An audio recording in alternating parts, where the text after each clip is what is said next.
So, Chief, can you describe this crime scene? I'm going to let Nate... Okay. Well, as stated earlier, our victim was found where this storm door is. She was just laying right up in it, leaned up, propped up against it. In my opinion, somebody knows exactly what happened. This wasn't a secret. Faith was known in this area quite well. There are a lot of people who knew her, and I think there are people out here who have information. I'll just tell you, in 2015, we solved 70% of all crimes committed against a person was solved. So that leaves 30% that were not solved. And of that 30%, my speculation would be somewhere around 25% are because people don't want to cooperate.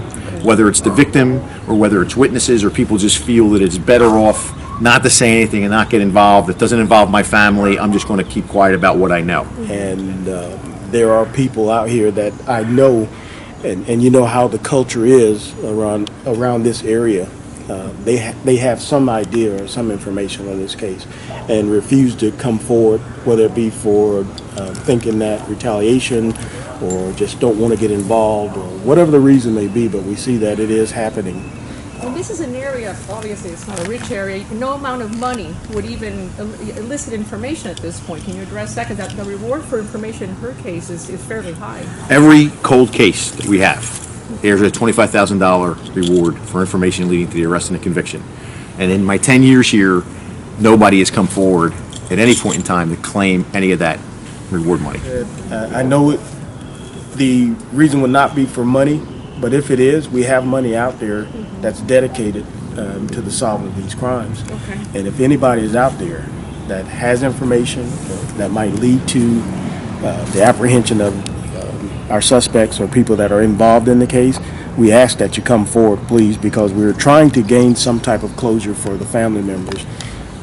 They are seeking closure, and it's still, in whatever case is involved, it's still at the point now where they haven't been able to have closure and they're still suffering.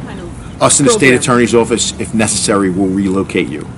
But Mike, to follow up on what Nate said, you have $25,000 out there that you can restart and re-engineer your life. Yeah. Because at the end of the day, these open cases are committed by thugs and scumbags and murderous people that are not going to stop.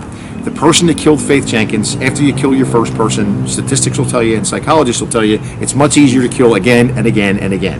And the same thing occurs with what happened on Mother's Day. You have a group of thugs that are toting guns who have shot people before, who have done drive-by shootings, and they did a murder.